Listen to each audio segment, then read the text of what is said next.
All right, number 1, we can get by, first of all, simplifying. So t to the third minus 2t squared plus 2t minus 4, you can factor by grouping, by noticing that in these first two terms you have a t squared in common. That leaves a t minus 2. And in these second two terms, you have a 2 in common, which leaves a t minus 4. I'm sorry, a t minus 2.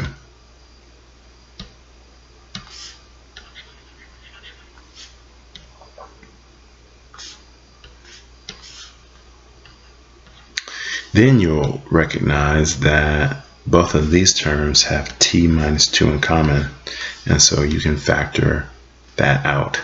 And if you factor that out, you're left with t minus 2 times t squared plus 2.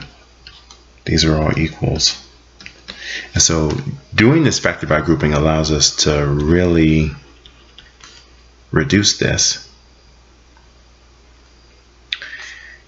without having to do the quotient rule.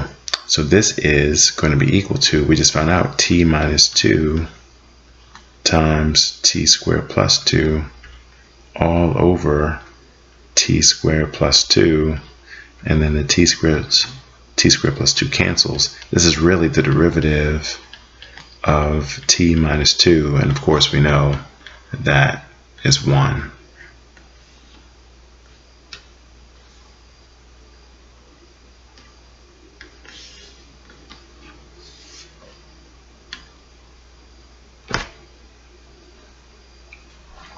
Determine the value x for which f of x equals x cubed minus 9x squared plus 5x minus e to the 7th has the lowest instantaneous rate of change. Also, give the instantaneous rate of change at that point. All right. The key idea is that the instantaneous rate of change is the derivative. So that f prime of x is equal to 3x squared minus 18x plus 5. And now we need to find the lowest value of that. Now this is a parabola. And you'll find some ways of doing this later on when you're doing optimization problems. But because this is a parabola, we know that the lowest point for this function is at the vertex. And so the vertex is the x coordinate of the vertex is located at negative b over 2a. In this case, a is 3, b is negative 18, and c is 5. And so this is equal to negative 18 all over 2 times 3. That's 18 over 6. The x coordinate of the vertex is at 3. To find the y coordinate of the vertex,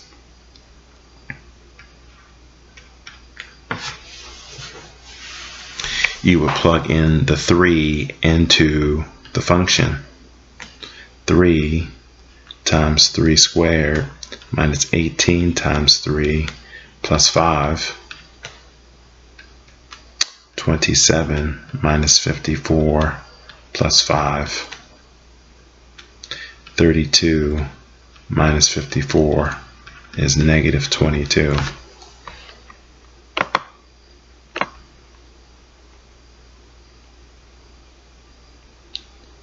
Negative 22 is the lowest value of the derivative. The x value, where you have the lowest instantaneous rate of change, is 3. The instantaneous rate of change itself at that place is negative 22.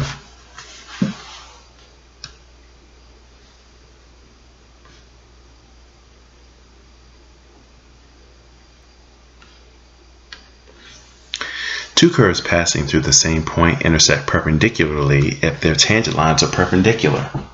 Choose A and B so that y equals 1 over e to the x, and y equals ax squared plus bx intersect perpendicularly at 1, 1. There are two things we do not know, a and b. That must mean that we have two equations. One equation comes from the fact that we want these two curves to intersect at 1, 1. So one equation is because they need to intersect. Right. The second equation will come from the fact that the derivatives,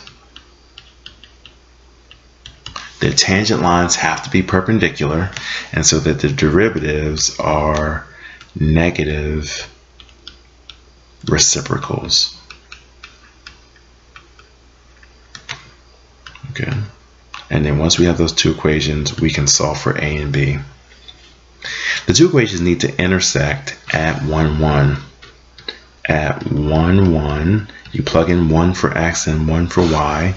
We get that for y equals 1 over e to the x. At 1, 1, you get 1, right? And then for the other graph, y equals ax squared plus bx. I'm sorry, ax squared plus bx. At 1, 1, you get a plus b. And they have to be equal. So one equation, I'll put it in a different color, is that a plus b equals 1. The other equation says that the derivatives have to be negative reciprocals. And so let's just look at the derivatives first. So the derivative of 1 over e to the x, the derivative of that does not change. It's 1 over e to the x.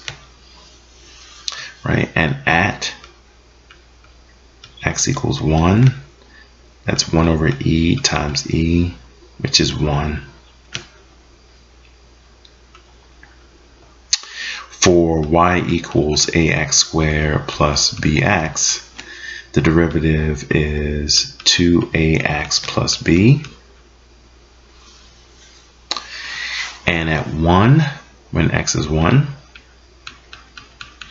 you get 2a times 1 plus b, and that is 2a plus b. So this is the derivative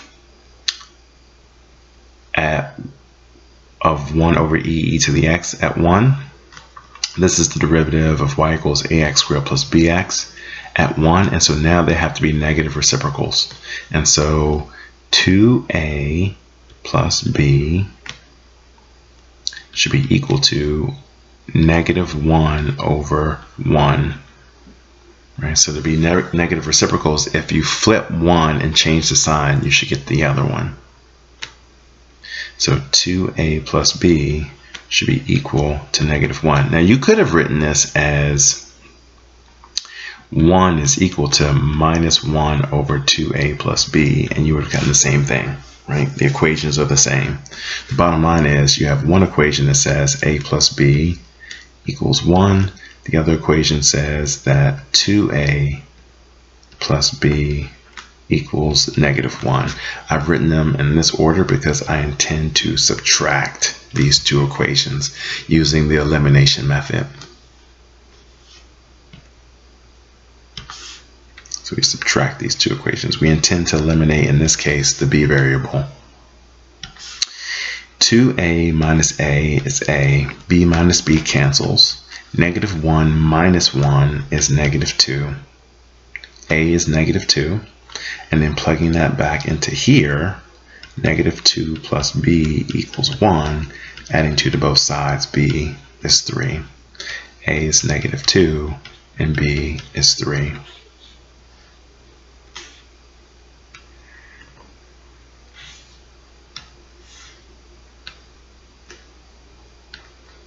The key idea here is the product rule. It says that I use prime notation. It says that the derivative of u times v is u prime v plus v prime u. So if we wanted two derivatives of fg, then we would do the following thing. The first derivative of fg, I'm going to drop the dependence on x for the moment, is equal to f prime g plus g prime f. And now I intend to take one more derivative of that.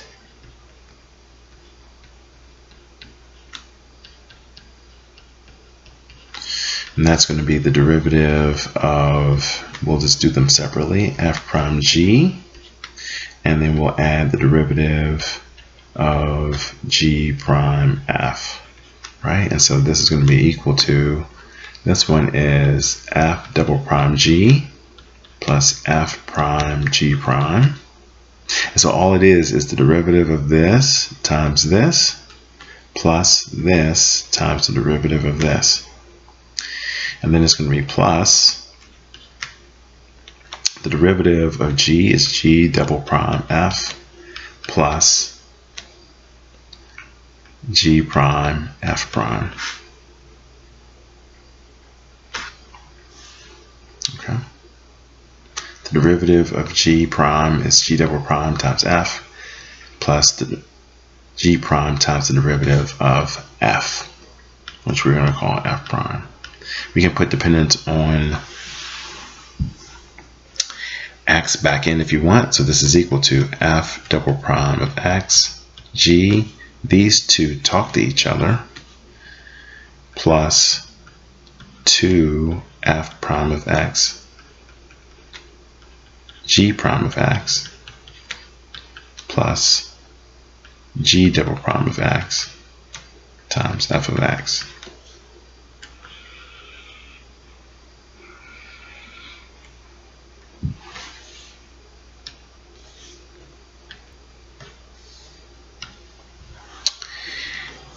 Here we want to just simply use the product rule a couple of times. I'm going to call this whole thing u and this v. So I'm going to let u equal f of x times g of x. I'm going to let v be h of x. And again, we're using the rule that the derivative of uv is u prime v plus v prime u, right? So that if I want to know the derivative of f of x, g of x times h of x, then all I'm doing is I need the derivative of uv, which is u prime v plus v prime times u. But u is just f times g, so we know by the product rule that that's just f prime g plus g prime f, and v prime is just h prime, and all we're going to do is just plug that stuff in here. U prime is f prime g plus g prime f. That's all this. V is just h plus v prime is h prime, and u is just fg. Right, so it's going to be, if you want to distribute the h, you can. So it's f prime gh plus g prime fh plus h prime fg. And to be technical, we'll put dependence back on x, f prime of x, g of x, h of x, plus g prime of x, f of x, h of x, plus h prime of x, f of x, g of x.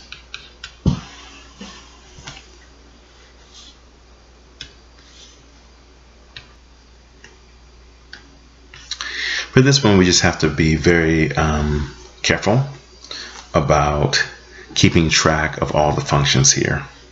So we have a function f of x, and they're telling us a couple of things, that y equals 3x minus 7 is tangent to y equals f of x and x equals 2. That means two things. It means that this line and this function are the same value at 2, and it also means that the derivative of this function is the slope of this line. So it is telling us that f of 2 is the same thing as 3 times 2 minus 7, which is 6 minus 7, which is -1, right? Because the value of the function at 2 is the same as the value of the tangent line. F of 2 is -1. Similarly, because the derivative is the slope of the tangent line, and they told us the tangent line is 3x minus 7, then the derivative is just the slope of this line. So f prime of 2 is 3. Now, the notation here is terrible, so I'm going to call that something else. I'm going to call that g of x, right? And we want to know the tangent line to g when x is 2, right? So in order to find the tangent line, we need the derivative of g. So the derivative of g, well, first of all, g of x is equal to x times f of x, and to take the derivative of g, we will use the product rule. It's the derivative of x, which is 1, times f of x plus x times the derivative of f of x, which we're going to write f prime of x. I wanted to know this specifically at 2, so g prime of 2 is equal to, now everywhere there's an x, you put a 2. So it's 1 times f of 2 plus 2 times f prime of 2, and all of these things we know. This is equal to 1 times f of 2 is negative 1, plus 2 times f prime of 2 is 3. This is equal to negative 1 plus 6. This is 5. We want to know the equation of the tangent line, so we need the value at 2. So we're almost there. What's g of 2? G of 2, here is g of x. G of 2 is 2 times f of 2, but again, we know f of 2 is negative 1. G of 2 is 2 times negative 1. G of 2 is negative 2. If we want to know the equation of the tangent line to g, it's y equals mx plus b. We know now that m is 5. It's 5x plus b, and now we know a point on this curve is 2, negative 2. We'll plug this point in to get what b is. So negative 2 is equal to 5 times 2 plus b. Negative 2 equals 10 plus b. b is negative 12. The equation of the tangent line is y equals 5x minus 12.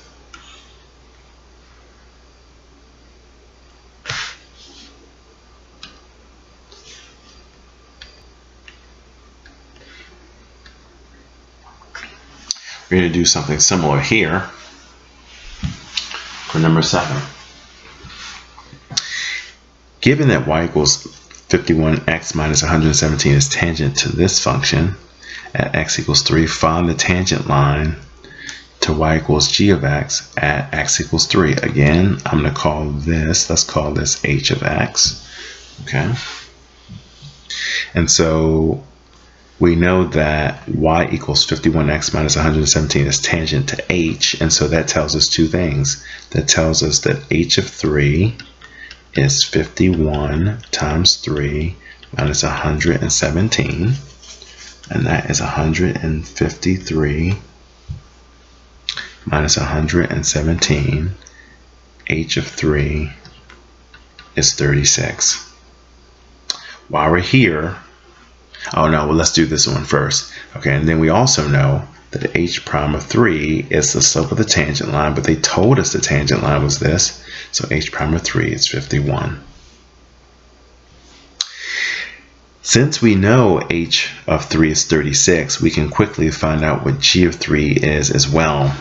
So if h of 3 is 36, then that means that 36 is equal to 3 to the second times g of 3 by plugging in 3 into this equation.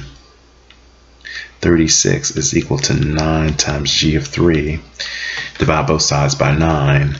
We should keep in mind that g of 3 is 4. We wanted to know the tangent line to y equals g of x at x equals 3. That means we needed to know what g of 3 is. We now know what it is. So the question now is, what is g prime of 3? Well, we're going to find g prime of 3 if we find h prime of 3. But we know h prime of 3, right? So the question is, if I know that h of x is x squared g of x, then I just need to use the product rule. By the product rule, h prime of x is equal to the derivative of x squared is 2x times g of x plus x squared times g prime of x. That is the product rule. And now when I plug in 3, the only thing I'm looking for is g prime of 3. I'm going to plug in 3 everywhere. 2 times 3, g of 3 plus 3 squared times g prime of 3. G prime of 3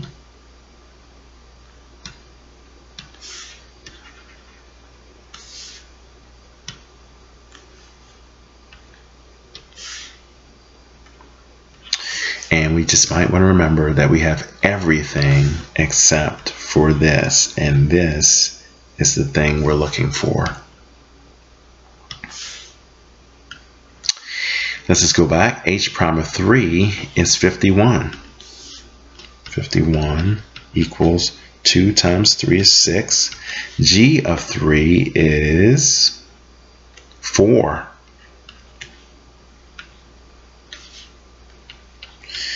Three squared is 9 times g prime of 3. 51 equals 24 plus 9 times g prime of 3. Subtract 24 on both sides. 27 is equal to 9 times g prime of 3. Divide both sides by 9. G prime of 3 is equal to 3. We now have g prime of 3. We also have g of 3. And now we can write the equation of the tangent line. The equation of the tangent line, the g, is y equals mx plus b, but m is the slope. We found out that that is 3. We're going to use the point 3, 4 to find out what the y-intercept is. 4 is equal to 3 times 3 plus b. 4 is equal to 9 plus b. Subtract 9 from both sides. b is negative 5. The equation of the tangent line to g is y equals 3x minus 5.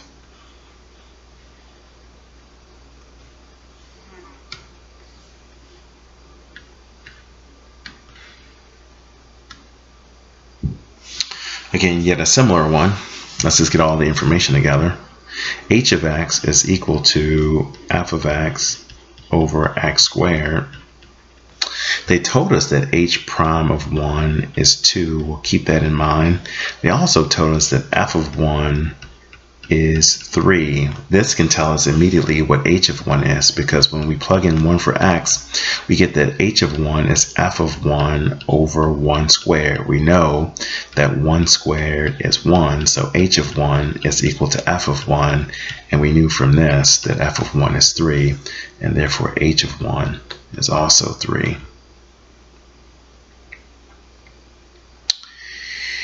They want to know what f prime of 1 is. That they're begging us to find out what h prime of 1 is, or to take h prime of x, plug in 1, and then we can solve for f prime of 1 like we did the last problem.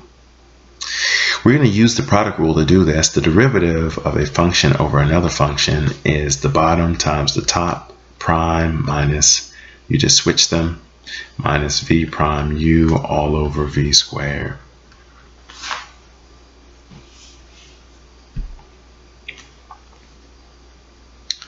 Okay. So in this case, when we look at the derivative of h, it is going to be x squared times f prime of x minus 2x times f of x all over x squared squared.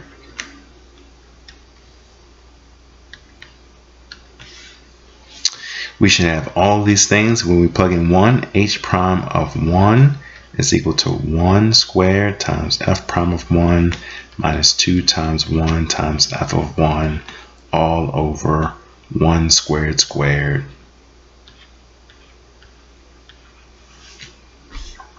We'll just remember h of 1 is 2. F prime of 1 is the thing we're looking for.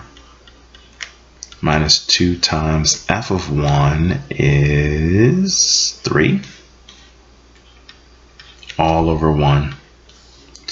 2 is equal to f prime of 1 minus 6. adding 6 to both sides, f prime of 1 is 8.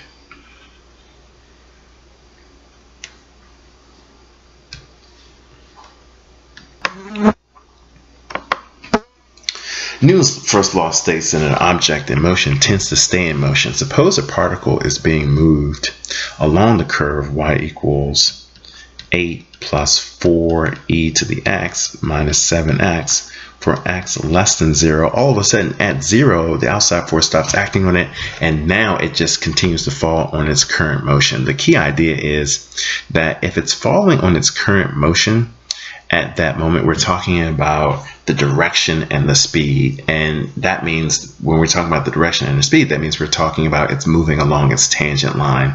So at x equals 0, if it stops moving along the curve and just moves in the direction it was going, it's going to be moving along its tangent line, and therefore we need to find the tangent line and then where that tangent line is going to hit the x-axis. We're going to find the tangent line and then we're going to set it equal to 0 and solve.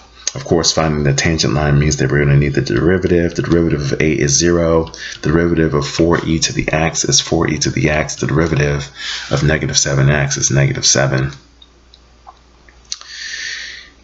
Y of 0 we should get now is 8 plus 4 times e to the 0 minus 7 times 0.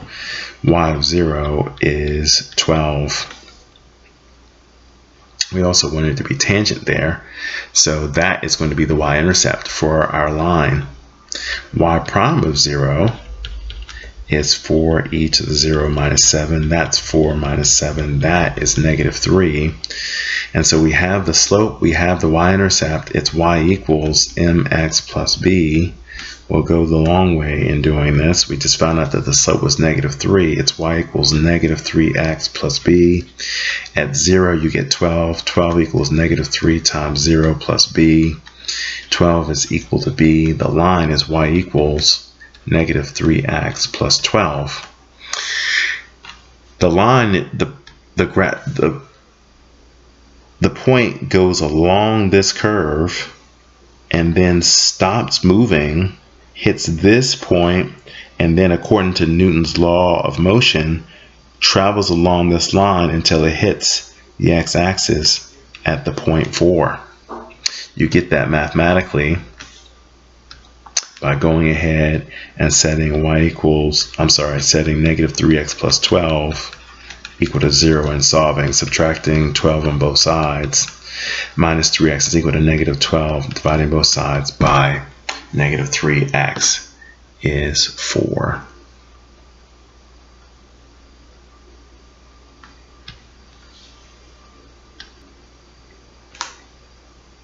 Finally, we'll burn through this one. We need the second derivative. A of t is equal to s double prime of t. So we need two derivatives. S prime of t is equal to 4t to the third minus 48t plus pi to the 17th plus 0 plus 0. S double prime of t is equal to 12t to the second minus 48 period. We want to know when this is now the acceleration. A of t is equal to 12t squared minus 48.